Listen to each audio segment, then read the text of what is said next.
Hello viewers, ഞാൻ ഇന്ന് വന്നിരിക്കുന്നത് ഒരു ചപ്പാത്തി കൊണ്ട് ഒരു വെറൈറ്റി ആയിട്ടുള്ള ഒരു ഡിഷാണ് കേട്ടോ. ഇതെല്ലാവർക്കും ഇഷ്ടപ്പെടും.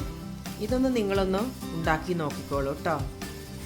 ആദ്യം തന്നെ ഒരു പാൻ അടുപ്പിൽ വെച്ചിട്ട് കുറച്ച് ഞാൻ എണ്ണ ഒഴിച്ചിട്ടുണ്ട്, ഒരു 3 ടേബിൾ സ്പൂണ്. അതിന് ശേഷം കടുകിട്ട് അത് പൊട്ടിക്കഴിഞ്ഞ ശേഷം 3 ചെറിയ സൈസ് സവാള ചെറുതായി കരിഞ്ഞത് അതിലേക്ക് ഇട്ടു. പിന്നെ പച്ചമുളക്, കരിവേപ്പില എല്ലാം ഇട്ടിട്ട് നന്നായിട്ട് ഇളക്കണം കേട്ടോ. നന്നായിട്ടൊന്ന് സവാള ഒന്ന് നന്നായിട്ട് വാടി വരണം. അതുപോലെ നന്നായിട്ടൊന്ന് ഇളക്കിയെടുക്കണം.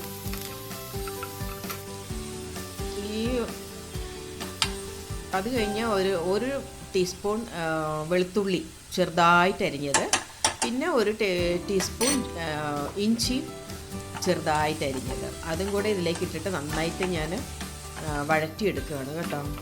ഇത് കുട്ടികൾക്ക് എല്ലാവർക്കും നന്നായിട്ട് ഇഷ്ടപ്പെടും. നിങ്ങളൊന്ന് ഉണ്ടാക്കി കൊടുത്തു നോക്കൂ. അത് കഴിഞ്ഞ ശേഷം ഞാൻ ഇതൊന്ന് വാടി വരാൻ വേണ്ടിയിട്ട് കുറച്ച് ഉപ്പ്, ഒരു ടീസ്പൂൺ ഉപ്പ് ഞാൻ അതിൻ്റെ അകത്തേക്ക് ആഡ് ചെയ്തു.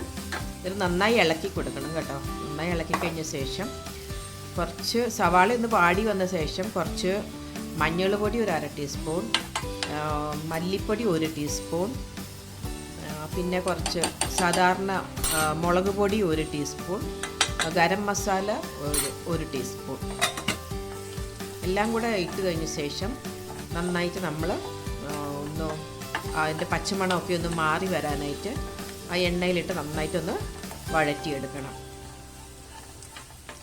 കുറച്ച് നന്നായിട്ട് വഴറ്റിയാൽ കുറച്ച് നല്ല ടേസ്റ്റ് വരും ഇതിന്. അതിനാണ് നന്നായിട്ട് വഴറ്റുന്നത്.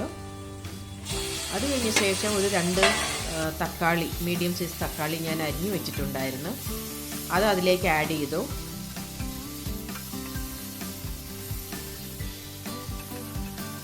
ഈ എരിവ് നിങ്ങൾക്ക് തികഞ്ഞില്ലെങ്കിൽ ഒരു 1/2 ടീസ്പൂൺ കൂടെ മുളക് പൊടി ചേർത്തോളൂ കേട്ടോ. ഇത് ഞാൻ പച്ചമുളക് ആഡ് ചെയ്തുകൊണ്ടാണ് മുളക് പൊടി കുറച്ച് കുറച്ചത്. പിന്നെ അതൊന്ന് കുറച്ച് ഒരു 1/2 കപ്പ് വെള്ളം ഒഴിച്ചിട്ട് ഞാനൊന്ന് തക്കാളി ഒന്ന് വേകാനായിട്ട് ഇടുക കേട്ടോ. ഒരു 2 നിമിഷം കൊണ്ട് അതൊന്ന് വെന്ത് കിട്ടി. അത് കഴിഞ്ഞ ശേഷം അത് ഞാൻ അടപ്പ് തുറന്നു കഴിഞ്ഞ ശേഷം നന്നായി ഇളക്കി കൊടുക്കുകയാണ്.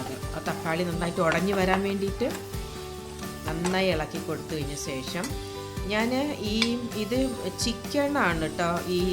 ചിക്കൻ ബ്രസ്റ്റ് പീസില്ലേ, അത് ഞാൻ അടുപ്പത്ത് വെച്ച് ഉപ്പും കുരുമുളകും ഇട്ട് നന്നായി വേവിച്ച് മിക്സിയിൽ പൊടിച്ചെടുത്തതാണിത്. അതിൽ എല്ലൊന്നുമില്ല, സാധാരണ പീസ് മാത്രമേ ഉള്ളൂ. അത് ഞാൻ മിക്സിയിലിട്ട് നന്നായി പൊടിച്ചെടുത്തതാണ്.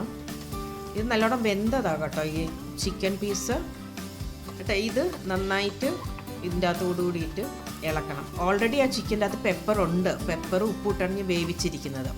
അതുകൊണ്ട് ഓൾറെഡി അതിൽ ചിക്കനിൽ പെപ്പറുണ്ട്.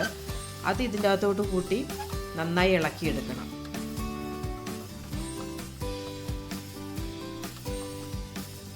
നന്നായി ഈ തക്കാളിയും ചിക്കനും നന്നായിട്ട് ആ മസാലയൊക്കെ ഒന്ന് പിടിച്ചു വരണം. അതേപോലെ കുറച്ച് നന്നായിട്ട് ഇളക്കിയെടുക്കണം കേട്ടോ. അത് കഴിഞ്ഞ ശേഷം ഞാൻ ഇതൊന്ന് മാറ്റി വെക്കുകയാണ്. എന്നിട്ട് അതിൻ്റെ നടുക്കിലോട്ട് കുറച്ച് നമുക്ക് ഇതിനെ ഒരു 2 ടേബിൾ സ്പൂൺ ഓയിൽ ഞാൻ ഒഴിക്കുകയാണ്. എന്നിട്ട് അതിൻ്റെ അകത്തേക്ക് ഞാനൊരു 3 മുട്ട ഞാൻ പൊട്ടിച്ചൊഴിക്കുകയാണ് കേട്ടോ. 3 മുട്ട.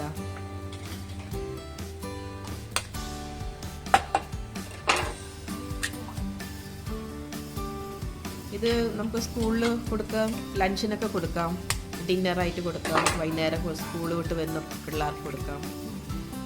ഒരു 3 മുട്ട ഞാൻ പൊട്ടിച്ചൊഴിച്ചു. അത് കഴിഞ്ഞ ശേഷം അതിന് മുട്ടയ്ക്ക് വേണ്ടിയുള്ള കുറച്ച് ഉപ്പ്, പിന്നെ ഞാൻ ആ മുട്ടയ്ക്ക് വേണ്ടിയിട്ടുള്ള ഒരു ശകലം കുരുമുളക് പൊടിയാണ് ഞാൻ അതിലേക്ക് ആഡ് ചെയ്തത്, ഒരു 1/2 ടീസ്പൂൺ.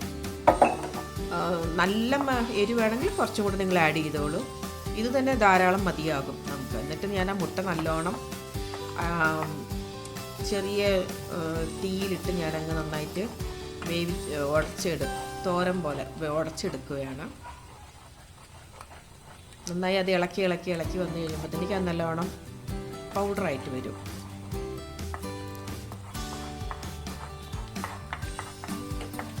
നന്നായി ഇളക്കിയെടുക്കണം. ഞാനെല്ലാം മീഡിയം ഫ്ലെയിമിലായിട്ടാണ് വെച്ചിരിക്കുന്നത്. Medium flame, low flame. High ഫ്ലെയിമിൽ കൊണ്ടുവരിക വേണ്ട, അത് കരിഞ്ഞു പോകും, മുട്ട ആ പാത്രത്തിൽ ഒട്ടിപ്പിടിക്കും. അതുകൊണ്ട് വേണ്ട, മീഡിയം ഫ്ലെയിമിൽ ലോ ഫ്ലെയിമിൽ ഇട്ട് നമ്മൾ നല്ലോണം കുറച്ച് നേരം ആകും, സമയം എടുക്കും. എന്നിട്ട് നമ്മൾ നല്ലോണം നന്നായിട്ട് എല്ലാം ചേർത്ത് നന്നായിട്ട് വഴറ്റിയെടുക്കുക കേട്ടോ. വഴറ്റി കുറച്ച് നേരം ആകും കേട്ടോ. എന്നിട്ട് ഇങ്ങനെ പൊടി പോലെ വരും, പൗഡർ പോലെ വരും. ഞാൻ ഒരു 4 ചപ്പാത്തി ഉണ്ടാക്കി വെച്ചിട്ടുണ്ടായിരുന്നു. അത് നന്നായി ചെറുതായിട്ട് മുറിച്ചെടുക്കണം. ഇത് കുറച്ച് വലുതായിപ്പോയി. നല്ല തീരെ ചെറുതായിട്ട് ഒന്ന് പിച്ച് ഇടുകയാണ് ഞാൻ.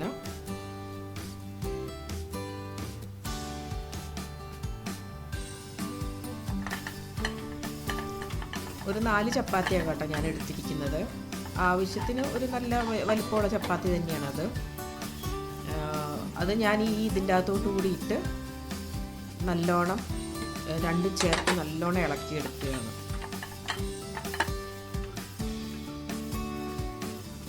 ഇതിൽ വേണമെങ്കിൽ നമുക്ക് ഇച്ചിരി ടൊമാറ്റോ സോസൊക്കെ ആഡ് ചെയ്യാം, പക്ഷെ ഞാനത് ആഡ് ചെയ്തില്ല. അത് നമ്മുടെ നാടൻ ടേസ്റ്റ് പോകുമെന്ന് വിചാരിച്ചിട്ടാണ് ഞാൻ ഈ ഒരു രീതിയിൽ ഉണ്ടാക്കിയെടുത്തിരിക്കുന്നത്. ഇത് നാടൻ രീതിയിലുള്ള ചപ്പാത്തി കൊത്ത് റെസിപ്പിയാണ് കേട്ടോ. ചിക്കൻ, മുട്ട, ചപ്പാത്തി എല്ലാം കൂടി നന്നായിട്ട് മിക്സ് ചെയ്ത് എടുക്കുക. നിങ്ങൾക്ക് ആവശ്യമെങ്കിൽ ഒരു ശകലം പെപ്പർ കൂടെ വേണമെങ്കിൽ അവസാനമായിട്ടൊന്ന് ആഡ് ചെയ്തോളൂ.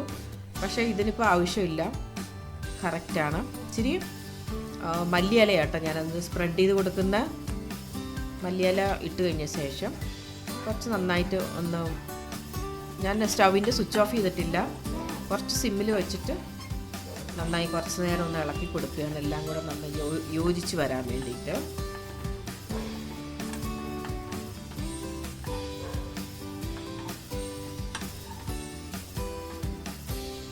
എല്ലാവരും ഇതൊന്ന് ഉണ്ടാക്കി നോക്കിക്കോളൂ കേട്ടോ. നല്ല രുചിയാണ്, നല്ല ടേസ്റ്റാണ്. എന്നിട്ട് ഇത് ഉണ്ടാക്കി കഴിഞ്ഞ ശേഷം എൻ്റെ കമൻറ്റ് ബോക്സിൽ ഒന്ന് കമൻറ്റ് എന്നെ അറിയിക്കണേ എങ്ങനെയുണ്ടായിരുന്നെന്ന്. എല്ലാവരും എന്നെ ഒന്ന് സപ്പോർട്ട് ചെയ്യണമേ. എൻ്റെ ചാനലിനെ ഒന്ന് സബ്സ്ക്രൈബ് ചെയ്യണം കേട്ടോ. എൻ്റെ വീഡിയോ കണ്ടതിന് വളരെ നന്ദി. നല്ല ചൂടോടുകൂടി തന്നെ ഇത് ഒന്ന് കഴിക്കുക. Thank you viewers. എൻ്റെ ചാനലിനെ ഒന്ന് ലൈക്ക് ചെയ്യണമേ. എല്ലാവരും എൻ്റെ ചാനലിനെ ഒന്ന് സബ്സ്ക്രൈബ് ചെയ്യണം. Thank you viewers.